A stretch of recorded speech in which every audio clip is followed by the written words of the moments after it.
오늘은 사도행전 1장 12절부터 2장 3절까지 말씀 함께 나누겠습니다. 자유의 때에 성령이 임하시다 라는 제목입니다. 저희가 이제 지난주에 그 부활한 예수께서 이제 40일 동안 세상에 계시고 그 육체적 부활 이것을 이제 보여주셨거든요. 그 의미와 이제 뜻이 뭐냐면 그 예수께서 죽음을 이기고 진짜 생명을 이제 보여주신 그 사건이거든요. 그래서 이제 성령 세례를 이제 말하신 뒤에 이제 하늘로 승천이 되신 뜻의 말이 하늘이 되었다. 이제 이런 뜻으로 제가 설명을 했습니다. 근데 이제 신약에서는 이제 성령 세례로 얘기를 하는데 구약 시대, 그 율법 시대에는 물 세례를 우리가 공부를 했죠. 그 물 세례는 바로 요한복음까지 물 세례 6에서 이제 0으로 이제는 영의 성령 세례를 말씀을 하십니다. 그래서 예수님도 살아 계실 때 공생의 기간 동안 그 물 세례를 받으셨죠. 그 의미는 예수님도 이 땅으로 오시고 율법 아래로 그 지배를 받으시는 그런 모습 모양이시거든요. 우리랑 똑같습니다.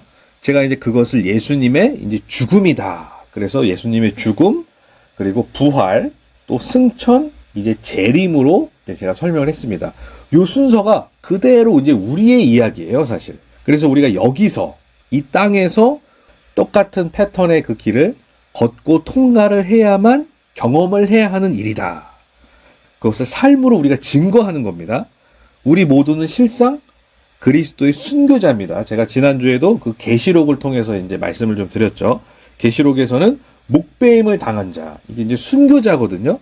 그거와 대조해서 우상 숭배하는 자가 나왔었는데 그 우상 숭배와 율법주의자들, 우리 자신입니다. 1차적으로. 그 율법이 여전히 내 밖에서 왕노릇하는 자. 그것을 뭐 이마와 뭐 손목과 이걸 표를 받는 이게 이제 율법이거든요. 여전히 율법이 내 밖에 있는 자. 그게 사실은 우리 마음으로, 우리 안으로 들어와 내 마음이 되어야 하거든요. 율법이 내 밖에 있느냐, 이 안에 있느냐. 이것이 삶과 죽음을 나누고 이제 결정한다는 것이죠. 사도행전 1장 12절 제자들이 감람원이라 하는 산으로부터 예루살렘에 돌아오니 이 산은 예루살렘에서 가까워 안식일에 가기 알맞은 길이라. 제자들이 감람원이라 하는 산으로부터 예루살렘에 돌아왔습니다. 그 감람원이라 하는 산은 바로 감람산인데 예루살렘의 동남쪽에 위치를 했다 그래요. 예수님이 그 최후의 기도, 그 기도를 드린 겟세마네 동산, 피가 땀이 되도록 기도를 하셨죠. 십자가 지시기 전에. 그 겟세마네 동산이 있는 산이 이 감람산이거든요. 근데 이 산이 예루살렘까지 거리가 약 1.1km라 그래요. 그래서 도보로 따지면 뭐 한 20분 정도. 이 산은 예루살렘에서 가까워 안식일에 가기 알맞은 길이라 이렇게 나와 있습니다. 자, 13절. 들어가 그들이 유하는 다락방으로 올라가니 베드로, 요한, 야고보, 안드레와 빌립, 도마와 바돌로메, 마테와 및 알페오의 아들 야고보, 셀롯인 시몬, 야고보의 아들 유다가 다 거기 있어. 공간복음서 이제 마테마가 누가 복음에 이제 저술된 그 제자들의 이제 명단이 나오거든요. 이제 총 11명입니다. 여기 나온 사람들이 12를 예수님은 선택을 하시고 결정을 하셨거든요. 그중에 이제 마띠아라는 이제 이 12 제자를 완성시키고 12로 완성을 시킵니다. 구약의 이스라엘의 12지파, 그리고 신약의 12 제자, 그러니까 반드시 가룟 유다가 빠진 자리에 제자 한 명이 들어와야 된다. 그 사람이 나중에 마띠아고 오늘 볼 겁니다. 12이 완성이 돼야 된다. 14절입니다. 여자들과 예수의 어머니 마리아와 예수의 아우들과 더불어 마음을 같이하여 오로지 기도에 힘쓰더라. 자, 이제 여기서 보면 여자들과 이제 예수의 어머니 마리아와 예수의 아우들과 함께 모여서 이제 기도에 힘쓰는 장면이 나와요. 여자들, 마리아, 예수의 아우들, 이제 아우들이 한 4명 정도, 보통 이제 야고보, 요셉, 유다, 시몬 이렇게 나오거든요. 여기서 야고보는 나중에 이제 야고보서, 우리 신약의 야고보서 아시죠? 거기에 이제 저자입니다. 나중에 예수 부활 이후에 이들도 이제 예수의 제자가 됩니다. 그래서 예수님이 기도를 이제 하는데 공생의 기간에서도 강조한 게 이제 기도였죠. 우리가 잘 아는 구하라, 찾아라, 두드리라. 그것이 어떤 목적을 향해서 우리가 구하고 찾고 두드리냐면 바로 성령이었죠, 성령. 그래서 마음을 같이하여 오로지 그 기도에 힘쓰더라. 그 성령이 이제 오는 거를 기다리는 겁니다. 기도하면서. 자, 15절. 모인 무리의 수가 약 120명이나 되더라. 그때 베드로가 그 형제들 가운데 일어서서 이르되 120명이나 모였어요. 참 많이 모였죠. 근데 이 120이라는 숫자가 당시에 이제 그 공회를 갖춘 어떤 한 공동체를 설립하는데 필요한 최소의 인원수라 그래요. 그래서 여기서도 120을 기록한 이유도 바로 이 제자들의 숫자, 그 숫자가 이제 어떤 정식적인 그 공동체를 형성하기에 충분한 그 숫자의 의미를 위해서 이렇게 누가가, 이 저자는 누가거든요. 사도행전의 저자. 여기서 보면 이제 그때 베드로가 그 형제들 가운데 일어서서 이르되, 베드로가 이제 제자 중에서 리더였죠. 그가 지도자였고 대표자의 위치에 있었던 것이죠. 자, 그가 일어나서 뭐라 그러냐면 16절, 형제들아, 성령이 다윗의 입을 통하여 예수 잡는 자들의 길잡이가 된 유다를 가르쳐 미리 말씀하신 성경이 응하였으니 마땅하도다. 자, 여기서 보면 이제 성령이 다윗의 입을 통하여 이제 이런 말들이 나옵니다. 이 성경의 저자가 사실은 뭐 거의 한 44명 정도 된다 그래요. 사실 그 사람이 썼지만 배후에는 주관자는 바로 성령이죠. 그래서 성령의 감동으로 이 성경을 썼다고 얘기를 합니다. 그 성령이 주관자고, 지금 다윗이라는 인물, 우리가 잘 아는 이스라엘의 영웅, 그 다윗의 입, 그러니까 다윗도 결국은 도구입니다. 도구. 그 주관자 성령을 통해 다윗의 입을 통해서 뭐라고 얘기를 하냐면 예수 잡는 자들의 길잡이가 된 유다. 예수를 배신했고 그 예수를 잡아간 사람들, 그 앞잡이, 그 길잡이 역할이 한 사람이 바로 가룟 유다였죠. 그 유다를 가리켜 미리 말씀하신 성경이 응하였으니 마땅하다. 구약에서도 그 유다의 배신, 시편을 통해서 미리 예언된 글이었다는 거예요. 그리고 그것을 응하게 한다, 행하게 한다라는 것이 그것이 마땅하다. 그게 이제 20절에 나옵니다. 반드시 돼야만 하는 일이라는 거예요. 그러니까 말씀이 하나하나 기록된 말씀이 이제 실제 현실화가 되는 거죠. 이루어지는 거죠. 17절입니다. 이 사람은 본래 우리 수 가운데 참여하여 이 직무의 한 부분을 맡았던 자라. 이 사람, 이게 가룟 유다거든요. 요한복음서에서는 회계일을 맡았어요. 회계일. 그 요한복음 12장에 이제 돈괴를 맡았다 그러거든요. 이 직무의 한 부분을 맡았던 자라. 이 직무의 한 부분. 이게 이제 디아코니아라는 헬라어 말인데, 이게 봉사, 섬김 이런 뜻입니다. 여기서 나온 말이 또 디아코노스, 이게 집사라는 말이에요. 사실은 봉사, 섬김, 섬기다 뭐 이런 뜻이거든요. 18절입니다. 이 사람이 불의의 싹스로 밭을 사고 후에 몸이 곤두박질하여 배가 터져 창자가 다 흘러나온지라. 가룟 유다의 이야기인데, 이게 이제 나중에 아겔다마, 요거는 19절까지 같이 읽겠습니다. 연결된 구절이라. 이 일이 예루살렘에 사는 모든 사람에게 알리어져 그들의 말로는 그 밭을 아겔다마라 하니 이는 피밭이라는 뜻이다.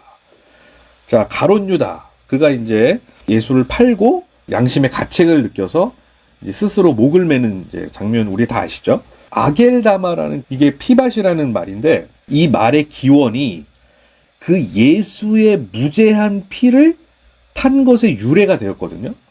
그러니까 예수는 지금 죄 없음의 대표로 왔잖아요, 이 땅에. 근데 죄 없음의 대표로 온 이 사람이 죄인으로 십자가에서 달려 죽는단 말이죠.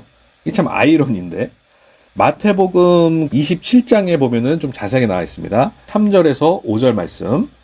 그때에 예수를 판 유다가, 가룟 유다, 그의 정죄됨을 보고 스스로 뉘우쳐 그 은 30을 대제사장들과 장로들에게 도로 갖다 주며, 자, 예수를 팔았는데 이제 정죄됨을 봤어요, 스스로.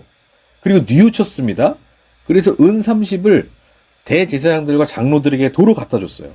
4절, 이르되 내가 무죄한 피를 팔고 죄를 범하였도다 하니 그들이 이르되 그것이 우리에게 무슨 상관이냐, 네가 당하라 하거늘. 자, 그것을 판 이제 유다가, 내가 무죄한 피를 팔고 이게 바로 죄였구나를 스스로 이제 깨달았습니다.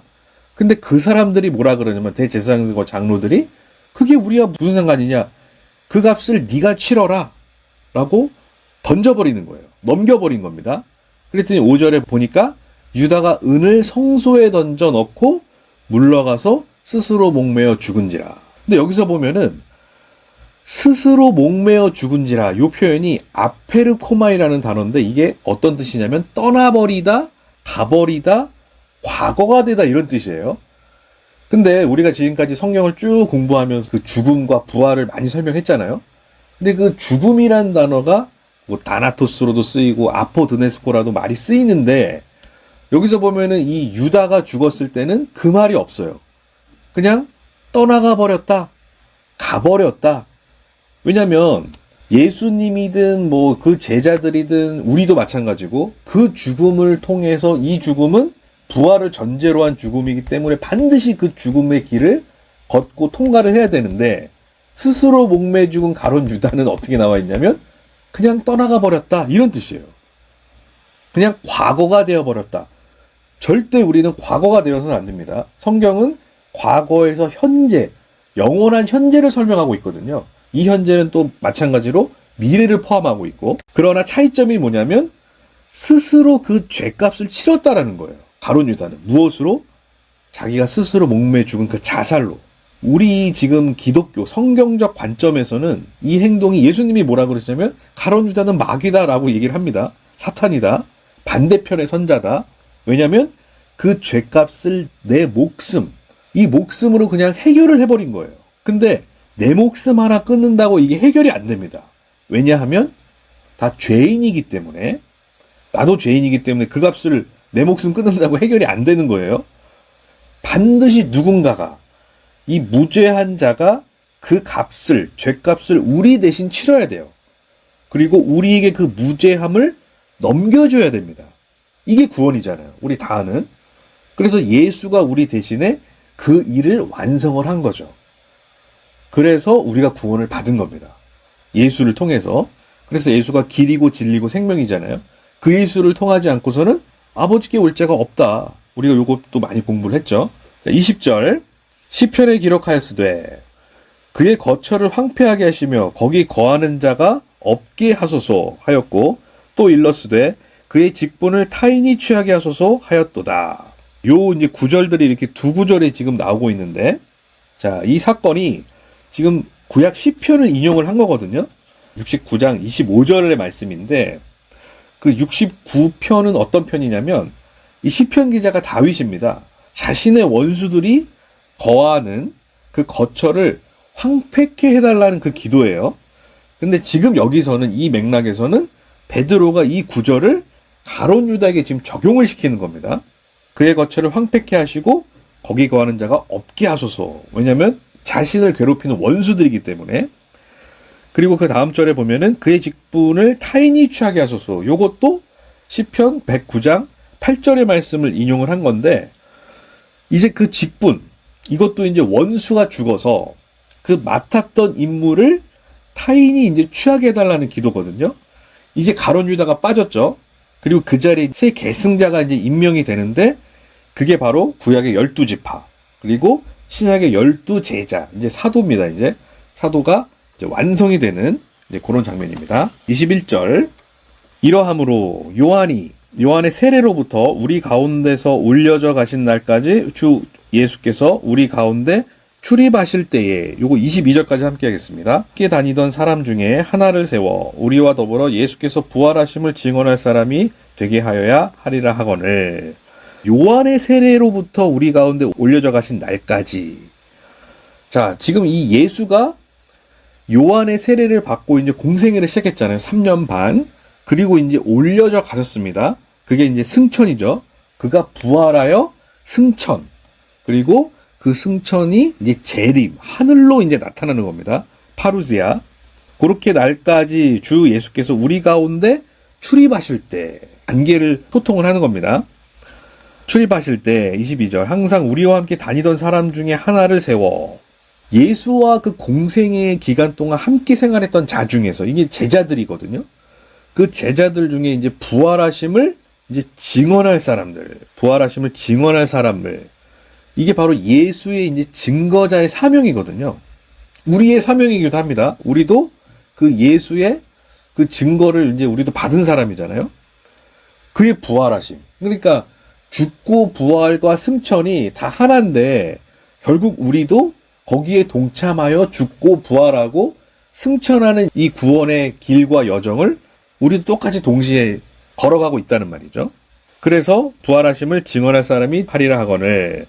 23절 그들이 두 사람을 내세우니 하나는 바사바라고도 하고 별명은 유스도라고 하는 요셉이요 하나는 마띠아라. 이 바사바라는 말이 안식일의 아들이란 뜻이거든요.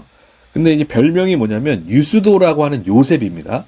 유스도라는 뜻은 이제 정의라는 뜻인데 그렇게 얘기하는 요셉. 그리고 또 한 명은 이제 마띠아. 이제 마띠아라는 사람이 이제 여호와의 선물이란 뜻이거든요. 이 사람이 그 누가복음 10장에 보면은 70인의 제자 중에 이제 한 명으로 추측을 하는데, 그러니까 12제자 외에도 뭐 70명, 120명 이렇게 예수님 제자들이 많았단 말이에요. 자, 24절. 그들이 기도하여 이르되 무사람의 마음을 아시는 주여. 이 두 사람 중에 누가 주님께 택하신 바 되어. 요거는 26절까지 같이 읽겠습니다. 봉사와 및 사도의 직무를 대신할 자인지를 보이시옵소서. 유다는 이 직무를 버리고 제 곳으로 갔나이다 하고 제비 뽑아 마띠아를 얻으니 그가 11사도의 수에 들어가니라. 자, 24절에 보면은 그들이 기도하여 이르되 무사람의 마음을 아시는 주여.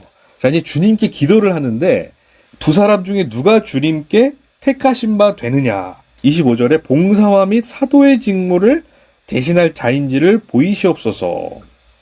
봉사와 및 사도의 직무. 그 아까 직무는 디아코니아. 이게 똑같은 말입니다. 섬김과 봉사. 말씀으로 봉사를 하는 거예요. 물론 우리가 인간적으로도 사회적으로도 어떤 봉사와 직무를 할 수 있지만 성경에 나오는 섬김과 봉사의 뜻은 말씀으로 섬기는 거예요. 근데 여기서 보면 유다가 그 직무를 버리고 제 곳으로 갔다. 그죠? 유다는 그 길을 제 길로 가버렸어. 스스로 자결을 했기 때문에 그 예수의 좁은 길로 안 갔다라는 거죠.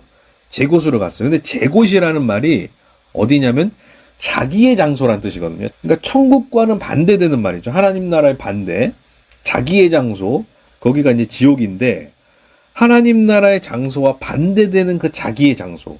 이게 호토포스, 호이디오스라는 말인데 그 사람의 장소란 뜻이에요. 근데 우리는 그 사람의 장소, 그곳의 장소가 아니라 호 바실레야 호 우라노스. 그 하늘들 나라의 장소.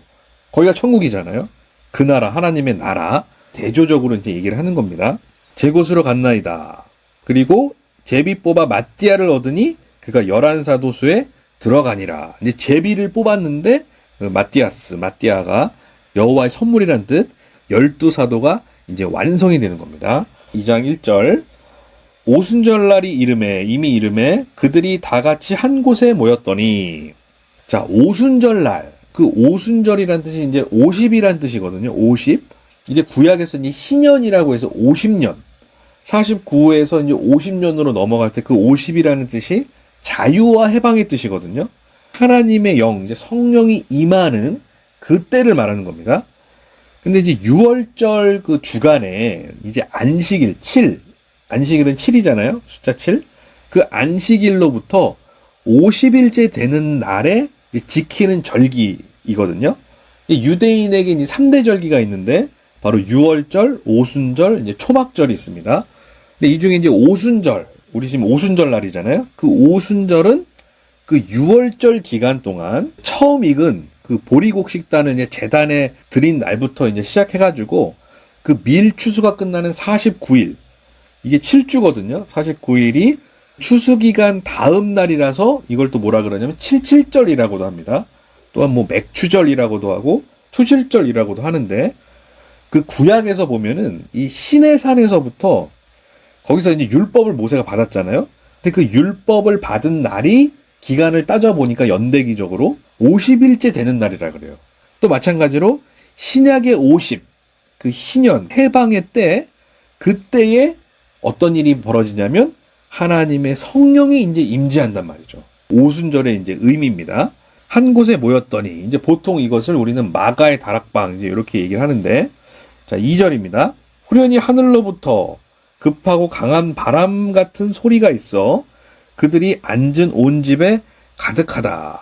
성경에서 보면은 성령 강림의 어떤 징조들이거든요. 바람, 불, 뭐 방언 이렇게 얘기를 많이 하는데 이거를 이제 어원적으로 따져도 그 영이라는 푸뉴마 아시죠? 그 단어가 바람이라는 뜻도 있어요. 호흡, 숨이라는 뜻도 있지만 바람이라는 뜻도 있거든요. 그 바람 같은 소리가 있어 그 앉은 온 집에 가득하고 3절 마치 불의 혀처럼 갈라지는 것들이 그들에게 보여 각 사람 위에 하나씩 임하여 있더니, 마치 불의 혀처럼 갈라지는 것들이 그들에게 보였다. 각 사람이 임하였는데, 여기서 보면은 불의 혀가 나옵니다. 그 불의 혀라는 말이 이게 글로사라는 말인데, 말, 언어란 뜻이거든요. 이 성경에서는 이게 방언으로 번역이 됐거든요. 그러니까 보통 이제 우리가 방언 그러면 교회에서도 많이 배웠지만 많이 보기도 하고 듣기도 했는데, 뭐 랄랄랄라 하고 뭐 따따따따 하고 뭐 이런 종류의 어떤 말이 아니라는 거예요. 이거는 이 방언이라는 말이 이게 하나님의 임재, 우리 여기 계속 임재를 공부했죠. 즉 성령의 세례를 통해서 이게 진리의 말이거든요. 그리고 그 진리의 말을 통해서 옛 것을 태우고 새 것, 그 새 말이라는 뜻이죠. 그러니까 정금처럼 옛 것을 태우고 이제 새 것, 어떤 새 말의 힘, 그 성령 세례를 통한 그 진리를 말하는 거지, 전혀 뭐 생소하게 처음 들어본 뭐 그런 이상한 말이 아니라는 거예요. 여기서 보면 이제 불이라는 말이 옵니다. 불. 이 불이라는 것도 그 구약에서도 이제 일반적으로 더러움을 이제 깨끗이 한다라는 그 상징이거든요. 구약에서도 희생제사를 통해서 그 재물을 완전히 태웁니다. 그것을 하나님께서 이제 흠양하신다, 이제 이렇게 표현이 많이 나오는데, 그게 재물을 이제 취하셨다는 거예요. 그걸 받으셨다는 겁니다. 재물을 그 자체로 안 받고 다 그것을 각을 떠서 불에 태우는 것까지 한단 말이죠. 그래야 하나님이 그제서야 그 재물을 취하고 받으시는 거예요. 뿐만 아니라 이제 불은 또 하나님의 어떤 그 심판의 상징이기도 합니다. 자, 우리가 그때 예전에 공부했듯이 누가복음 16장에 보시면 부자와 거지, 그 나사로 비유에서 부자가 나중에 지옥으로 표현된 불꽃 가운데서 괴로워한다, 이런 말도 나오거든요. 아, 그 전에 요걸 좀 빠뜨렸네요. 성령에서 아까 그 불이라는 게 성령의 임재를 이제 묘사를 하는데, 성경에서 불로 표현된 그 신구약 하나씩 좀 보도록 하겠습니다. 출애굽기 3장 2절에서 5절까지 말씀. 여호와의 사자가 떨기나무 가운데서 나오는 불꽃 안에서 그에게 나타나시니라. 그가 보니 떨기나무에 불이 붙었으나 그 떨기나무가 사라지지 아니하는지라. 자, 요 장면은 지금 모세에게 여호와 야훼 하나님이 나타나시는 장면이거든요. 떨기나무 가운데서 그 불꽃 안에서 그에게 나타나시는 거예요. 떨기나무에 불이 붙었는데 떨기나무가 사라지지 아니하는지라. 3절. 이에 모세가 이르되 내가 돌이켜 가서 이 큰 광경을 보리라. 떨기나무가 어찌하여 타지 아니하는고 하니 그때에 4절. 여호와께서 그가 보려고 돌이켜 오신 것을 보는지라. 하나님이 떨기나무 가운데서 그를 불러 이르시되 모세야 모세야 하시매 그가 이르되 내가 여기 있나이다. 5절. 하나님이 이르시되 이리로 가까이 오지 말라. 네가 선 곳은 거룩한 땅이니 네 발에서 신을 벗으라. 자, 여기서도 그 하나님의 임재를 불로 이제 표현을 한 거예요. 떨기나무에 불이 막 타고 있는데 떨기나무가 타지 않는 거죠. 지금 그 불 가운데서 여호와가 임재하신 거예요. 나타나신 겁니다.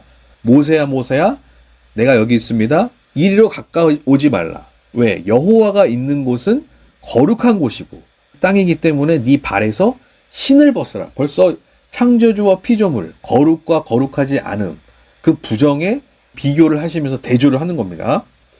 자, 마태복음도 한번 보겠습니다. 3장 11절. 나는 너희로 회개하게 하기 위하여 물로 세례를 베풀거니와 내 뒤에 오시는 이는 나보다 능력이 많으시니 나는 그의 신을 들기도 감당하지 못하겠노라. 그는 성령과 불로 너희에게 세례를 베푸실 것이요. 자, 나는 너희로 회개하기 위해 물로 세례를 베푼다. 여기는 세례 요한의 말입니다.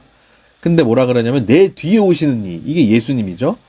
그 이는 나보다 능력이 많으시니 나는 그의 신, 그 샌들이라고 표현됐는데 신발을 들기도 감당하지 못하겠더라. 왜냐하면 그는 성령과 영과 푸뉴마, 불로 그 하나님의 임재를 표현한다 그랬죠. 너희에게 세례를 베푼다. 성령의 불. 그게 우리를 태우는 거예요, 사실. 이 불이. 그것이 심판의 상징이기 때문에. 그리고 태우고 살린다라는 거죠. 그래서 아까 그 누가복음 16장 그 부자와 거지 나사로 그 얘기에서도 그 지옥으로 표현된 불꽃 가운데서 괴로워한다 그랬죠. 16장 22절 24절. 이에 그 거지가 죽어 천사들에게 받들려 아브라함의 품에 들어가고 부자도 죽어 장사되매 그가 음부에서 고통 중에 눈을 들어 멀리 아브라함과 그의 품에 있는 나사로를 보고 불러 이르되 아버지 아브라함이여 나를 긍휼히 여기사 나사로를 보내어 그 손가락 끝에 물을 찍어 내 혀를 서늘하게 하소서 내가 이 불꽃 가운데서 괴로워하나이다. 자, 이제 그 거지 나사로가 죽었습니다. 천사에게 받들려서 이제 아브라함 품에 들어갔고 부자도 죽었습니다. 그죠? 장사됐죠?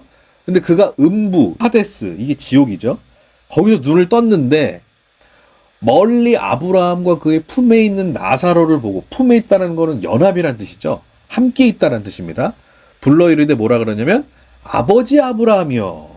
부자도 알아요. 아버지 아브라함이여까지 고백을 한단 말이죠. 긍휼히 여기사. 자, 이 말이 우리 복음서에서 많이 공부했잖아요. 거지 바디메오도 그랬고 심령이 가난한 자들도 그랬고 다 뭐라 그러냐면 주님 자비를 베풀어 주세요. 나에게 긍휼을 베풀어 주세요라고 얘기를 한단 말이에요. 근데 이 부자는 이 땅에서 그 외침을 소리를 안 내고 어디서 소리를 내냐면 하데스 그 지옥에서 소리를 낸단 말이죠. 거기서. 그랬더니 뭐라 그래요? 나사로를 보내서 손가락 끝에 물을 찍어 내 혀를 서늘하게 하소서. 지금 목이 타는 겁니다. 갈증이 생기는 거예요. 해가를 해야 되는데 물을 줄 사람이 없는 거예요. 내 혀를 서늘하게 하소서. 내가 이 불꽃 가운데서 괴로워하나이다. 그 나사로 좀 보내서 혀를 좀 서늘하게 해주세요. 내가 이 불꽃 가운데, 이 불꽃이라는 말이 불꽃 안에서 괴로워하다. 이게 고통이 되다 이런 뜻이거든요. 불 속에서 그냥 고통이 돼버리는 거예요. 근데 이 불이 어떤 불이냐면 이게 데살로니가 후서에 보면은 데살로니가 후서 1장 7절에서 9절입니다. 환난을 받는 너에게는 우리와 함께 안식으로 갚으시는 것이 하나님의 공이시니 주 예수께서 자기의 능력의 천사들과 함께 하늘로부터 불꽃 가운데 나타나실 때 하나님을 모르는 자들과 우리 주 예수의 복음에 복종하지 않는 자들에게 형벌을 내리시리니 이런 자들은 주의 얼굴과 그의 힘의 영광을 떠나 영원한 멸망의 형벌을 받으리로다. 데살로니가 후서에서도 지금 그 불꽃이 어떤 불꽃인지가 나오거든요. 환난을 받는 너희에게는 우리와 함께 안식으로 이제 갚으시는 게 하나님의 공의와 정입니다. 주 예수께서 자기의 능력의 천사들과 함께 하늘로부터 어디에서 나오냐면 바로 그 불꽃 가운데서 나타나신다. 이게 똑같은 단어예요. 프록스, 불꽃. 근데 여기서 보면 전치사 n이 붙어 있거든요. 그 불꽃 안에서 이런 뜻이에요. 불꽃 안에서. 원어로 보면은 그 불길의 불 안에서 이런 뜻이거든요. 뭐가 나타나냐면 주 예수의 능력과 천사들과 함께 나타났다 이런 뜻이에요. 그러니까 나타났다라는 말도 우리가 잘 아는 계시라는 뜻이거든요. 아포칼립시스. 감추었던 것이 이렇게 드러나는 거. 어디서 드러나냐면 불꽃 가운데서 드러난다. 불꽃 안에서 드러난다라는 거예요. 그러니까 8절에 보니까 하나님을 모르는 자들과 우리 주 예수의 복음에 복종하지 않는 자들에게 형벌을 내리는데 이런 자들은 주의 얼굴과 그의 힘의 영광을 떠나 영원한 멸망의 형벌을 받는다. 그러니까 정리하면은 그 부자는 바로 그 고통이 되고 괴로워했던 그 불꽃, 지금 지옥 그 음부 하데스에 있잖아요. 그 불꽃 불 속에서 하나님의 임재, 주 예수가 거기서 나타나신 거예요. 거기서 계시를 하신 겁니다. 즉 이 지옥은 어떤 불이에요? 바로 하나님의 성령의 불이라는 거죠. 성령의 불. 이게 무슨 다른 불이 아니에요. 그러니까 막 뭐 뜨거워 막 목말라 하는 이 불이 우리가 이 땅에서 겪는 환난과 고통이라는 거죠. 이게 십자가 자기 부인이잖아요. 그래서 기독교인은 누구나 예외 없이 이 십자가의 자기 부인, 이게 환난인데 통과해야 한다는 것이죠. 그러니까 미리 우리는 이 땅에서 그 성령의 불로 그 지옥을 여기서 경험을 하는 거예요. 그게 바로 가난한 자거든요. 심령이 가난하고 영의 가난한 자, 하나님의 영의 가난한 자. 여기서 그 옛사람이 우리가 태워지는 겁니다. 그 태워지는 경험이 없으면 바로 그 누가복음의 그 부자처럼 거기서 영원한 고통을 받는다. 무엇으로? 그 하나님의 임재, 그 임재가 아까 성령의 불이라 그랬잖아요. 그 불을 통해서. 그러니까 여기서 우리가 겪는 이 환난, 이 고통이 어떻게 보면 축복이라는 거죠. 역설적으로. 그래서 산상수훈에서도 그 목마른 자, 하나님의 그 심령이 가난한 자, 그 자가 복이 있다라는 것입니다. 그래서 마태복음 5장 1절에서 12절 예수님의 산상수훈이거든요. 예수께서 무리를 보시고 산에 올라가 앉으시니 제자들이 나아온지라.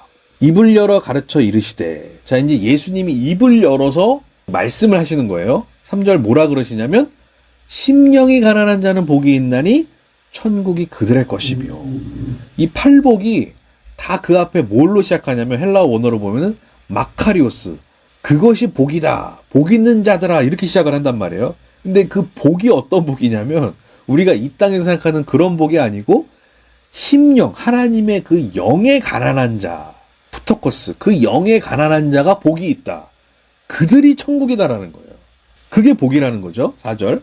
애통하는 자는 복이 있나니 그들이 위로를 받을 것이며 온유한 자는 복이 있나니 그들이 땅을 기업으로 받을 것이요. 의에 줄이고 목마른 자는 복이 있나니 그들이 배부를 것이며 긍휼히 여기는 자는 복이 있나니 그들이 긍휼히 여김을 받을 것이며 마음이 청결한 자는 복이 있나니 그들이 하나님을 볼 것이요. 화평하게 하는 자는 복이 있나니 그들이 하나님의 아들이라 일컬음을 받을 것이며 10절. 의를 위하여 박해를 받는 자는 복이 있나니 천국이 그들의 것이며. 처음부터 보시면은 다 심령이 가난하고 애통하고 온유하고 의에 줄이고 목마른 자가 복이 있고 긍휼히 여기는 자는 복이 있고 마음이 청결한 자는 복이 있고 화평케 하는 자가 복이 있다. 그리고 의를 위하여 박해를 받는 자가 복이 있다 그래요. 우리가 생각하는 복의 개념과 완전히 반대죠. 그러니까 이거는 하나님의 그 영에 관한 얘기지 그게 진짜 복이라는 거예요. 왜 하나님이 그 영, 우리의 그 심령을 텅 빈 공간을 하나님의 푸뉴마 영으로 채워주시기 때문에. 그래서 11절에 뭐라냐? 나로 말미암아 너희를 욕하고 박해하고 거짓으로 거슬러 모든 악한 말을 할 때에는 너희가 복이 있나니. 12절 마지막. 기뻐하고 즐거워하라. 하늘에서 너희의 상이 큼이라. 너희 전에 있던 선지자들도 이같이 박해하였느니라. 그러니까 너희를 욕하고 박해하고 거짓으로 너희를 거슬러 모든 악한 말을 할 때 이 악한 말도 무슨 뭐 계속 욕을 한다 이런 뜻이 아니고 비진리의 말이라는 거죠. 우리를 사로잡아 버리는 그 율법의 악한 말로 하면 우리는 거기서 옴짝달싹 못 하거든요. 그곳에서 풀어지는 자유와 해방으로 선포되는 자유의 말, 은혜의 말, 그 진리의 말을 해야 되는데 그 말이 아니라 우리를 박해하고 거짓으로 거스르는 그 악한 말을 한다라는 거죠. 그런데 뭐라 그러냐면 기뻐하고 즐거워하래요. 하늘에서 너희의 상이 큼이라. 너희 전에 있던 선지자들, 그 선지자들도 이같이 박해했다 그러죠. 예수님의 비유 중에서도 첫째 아들이 돌아온 탕자 비유에서도 그렇게 핍박하고 매도하고 공격을 한단 말이죠. 그래서 박해하는 가운데서도 왜? 이거는 역사적 팩트니까. 박해한 속에서도 하늘에서 받는 너의 상이 큼이다. 왜? 지금까지 선지자들부터 모든 제자들이 예수님, 심지어 예수님조차도 그런 박해를 통해서 죽음에서 부활로 그리고 승천과 파루시아, 나타남까지, 재림까지 우리에게 보여주셨기 때문이죠. 하나님 감사합니다. 정말 말씀을 통해서 우리가 공부를 할 때마다 정말 이 세상의 다른 모든 가치관과 세계관에서 우리를 해방과 그 자유로 이끌어 주심을 주님 감사드립니다. 어찌 우리가 주님의 그 지혜를 알고 깨닫고 살아갈 수 있겠습니까? 주님께서 우리의 영을 열어주시지 않으면 그것은 불가능한 일입니다. 이렇게 매주 우리가 시간을 내서 모여서 말씀을 공부하고 배울 때 정말 더 깊이 있는 하나님의 그 은혜와 사랑의 말씀을 깨닫게 해주시고 또 그 말씀을 통해서 우리가 일주일을 살아갈 때 또 한 달을 살아갈 때 1년을 살아갈 때 우리 인생을 살아갈 때 그 말씀이 지표가 되고 방향성이 되어서 아버지 우리를 그 생명의 길로 끝까지 인도해 주시고 또 주님과 함께 동행하는 이 삶을 누리며 살아갈 수 있도록 인도하여 주시옵소서. 감사드리며 예수 그리스도의 이름으로 기도합니다. 아멘.